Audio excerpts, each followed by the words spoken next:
Hey, what's up, boys and girls? So today we're talking about how to set up your profile for online dating, because that's pretty much the first step you need to do if you want to get onto online dating. So there's some different ways that an online profile can be set up depending on which site that you use, whether you go to Match.com, eHarmony, or Tinder. Some of those ones like Match or eHarmony, they take you through a series of questionnaires, and that serves as sort of a basis for you to match with another. But basically all sort of sites pretty much have pictures and a written description. That's sort of the universal. So let's break it down first in terms of pictures, which is really the most important aspect, because that's the thing that's going to catch someone's eyes first, right? So first of all, pictures should be representative of what you look like today, right? Not how you look like younger. Whether you were better looking back then, you had better skin, less gray hair, should be a picture that represents you today. Okay, so you want to basically if the person meets you, you want them to be consistent with your expectations, right? So it can be an embarrassing thing, and there's some people who do that. They show a younger picture, or and women as well as men, right? It's not a good thing to do that. You want to basically put your best pictures on how you look today in your best light. Okay, in terms of the pictures, you want to have a mixture of ones that are show your face clearly. Ideally not using any sort of filters and stuff like that, like Instagram photos and things like that, and ones that also show your full body, how you look, how you dress, all those type of things, right? Try not to include just facial pictures.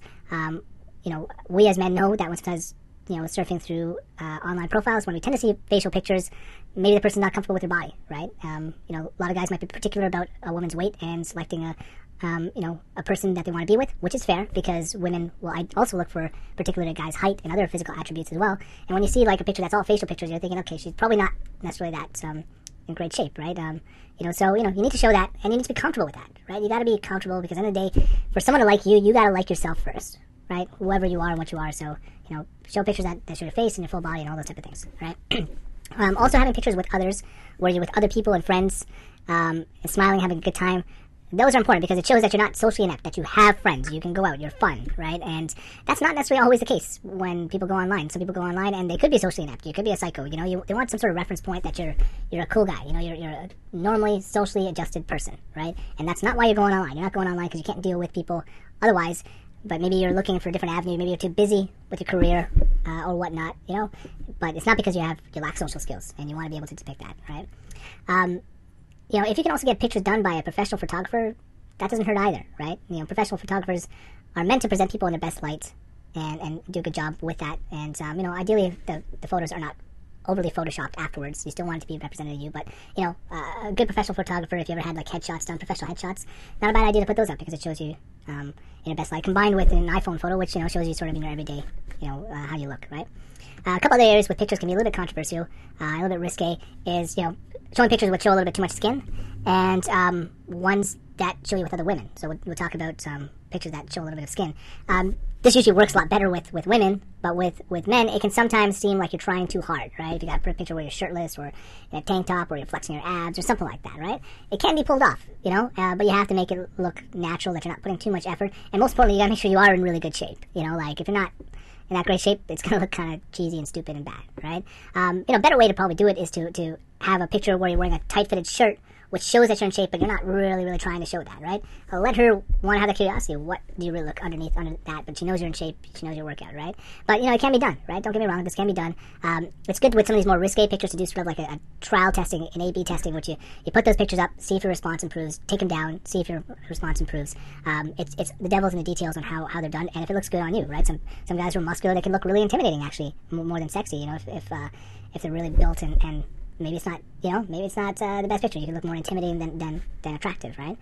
Now, pictures with other women, again, this can be also a little bit risky, whether you're taking a picture with you and your ex, or you're with a female friend or something like that. However, it does indicate a certain degree of pre-selection, right? Women are big on pre-selection, and generally find men more attractive when he's been selected by other women, such as, when you're with a girlfriend, or when you're with a group of girls, they know you're okay, and you're a good guy, and that tends to make them more attracted to you on that basis, But, friends is probably a picture with a friend is probably okay. But with your ex, you want to be careful about that. Again, can be done. It's better to do it if it's a picture where it's like there's more going on, like it's your trip to Rome or something like that, and there's a beautiful scenery, so it's not like you're just trying to show, hey, this is my ex, and, this is the type of league that I was in, and, yeah, so, and it's there's more to that picture to say, okay, well, I was showing also the scenery, my trip to Rome and stuff like that, right? But yeah, it's all the details on how you do it. And again, this is the type of thing you want to sort of do some split testing to see how it works.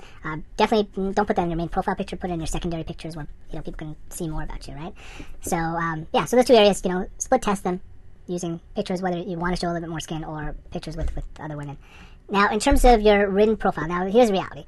Most of the time, your written profile will not be read, right? Even when sometimes with girls who've been on dates with you. The truth is, women get inundated with messages, right? And so they get inundated with messages and profiles. You got 70-year-olds hitting on 19-year-olds, thinking that they'll roll the dice and there's nothing to stop them from approaching, no real rejection. So, they get a flood, and for them to filter out and for them to read every profile, it's just not practical most of the time, right? So, for the most part, your profile won't be read, which is why an app like Tinder is so popular, because, it just shows the looks first, and if you really stand out in that, regard. Having said that, when you've had a few interactions, you probably will start to read a little bit more of your profile, and even if you go out, you might even forget some of the stuff that you wrote, right? So it's not as important as good pictures, but you do want to have a decent profile written up. Grammar is actually pretty important. You want to make sure, most women actually find it better with grammar and writing than men. Even their handwriting is better than most men on average, right? But you don't want to sound like an uneducated idiot or a thug, unless that's who you really are, and you're like, yo, what's up, this one, if that's really you, that's really you, but most people, I think, can always do a better job with their grammar and spelling and those type of things, right? You don't want that to be a reason to turn you off, because women are very detail-oriented in that regard, right? But for the most part, when your profile, most men, like most things in life, end up saying way too much, right? And don't know when to shut the hell up, right? And so being more to the point can be a little bit better.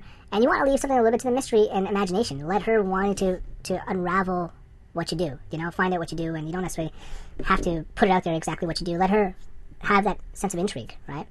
So, and that sense of mystery and is very, very important to women. It makes you a little bit more of a challenge, which can, make her want to work to get to know you a little bit better.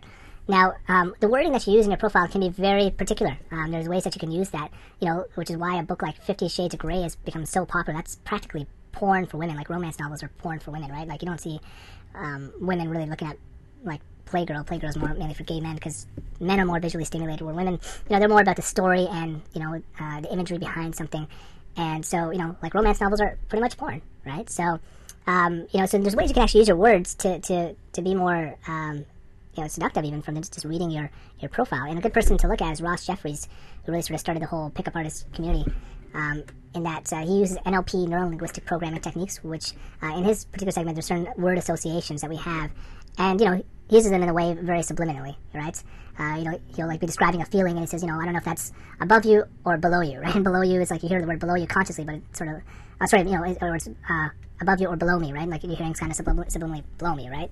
As an example, right? So he's very good in that whole subliminal wording, which can work even if you write in your profile, right? But example of how you can use that is if you write like a description of what you envision for a good first date. Again, leave something a bit to the imagination, put a story together, and women really are into that type of stuff, right? So give them some room to fill in the blanks in their head, right? That's why reading a book is so powerful, because it's not spelled out for you. It's not spelled out to you like watching a video or a movie, right? It'll leave something for their own imagination and interpretation, right? Some of the profiles can allow some additional information, like what your height is, and how much money you make, and things like that, right? I think it's important to include your height, because that is a factor that women will want to qualify you, which I think is fair, for the most part. And just like men want to qualify based on if a girl is slim or not, right? That's just their preference, right? Having said that, like even if you are shorter, like it shows confidence. It shows confidence that this is who you are. You're not embarrassed by it, and you shouldn't be, because that's just the way you were made, right? So, height I think is very important to be truthful about it. Most guys think they're usually taller than they are, so try to state your true height. Chances are she's going to be wearing heels and stuff like that when you meet or go out. So, you want probably someone within a good range. Not to say that you can't date taller women, but be truthful about it, right? Like, be truthful about like most things there. In terms of stating how much money you make, can have some mixed results, right? If you do make a lot of money, you might find some girls end up just liking you. They won't state it, but just for that reason alone, right? And have a bit of a hidden agenda there, and it might set the wrong precedent. And if you lie about it, then you might have to sort of fit up to the standard all the time, which you can't maintain all the time. So it's perfectly acceptable to say you prefer not to state your income, which most of these places that allow you to enter your income level, to not state it, as most women don't really include their income levels, unless of course they're like a high achiever or a high flying sort of career person, maybe a lawyer or an executive. And she wants to make sure you're at the same level, which is totally fair. I mean, even just from a lifestyle perspective, understanding how busy she would be and making sure that you're pretty busy too, right? it also depends on your target market, right? If you're usually looking at women in the 30 plus, the income status can be much more important because chances are they most likely want something serious and maybe want to build a family in the next year or two. So she wants to make sure that you're at a comparable economic status, right? Which, those are practical considerations, and I think that's sort of fair. Whereas if women in their 20s, generally I don't think care too much because they're just establishing themselves as well. And, everything's just potential at that point, right? So basically, the take-home lessons is that, really pictures are the most important thing. So make sure you get some good pictures in there, right?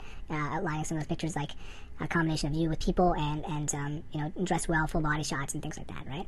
But, when in doubt, you want to give something, you want to give enough to be interesting, but not too much detail, right? You need to leave something for the conversation, something for her to want to peel back the layers, right? So you don't need to put out every detail out there, right? But pictures are the most important thing. And a picture is worth 1,000 words. So, try them out, split test them, and you'll probably see some various results and responses. So, good luck.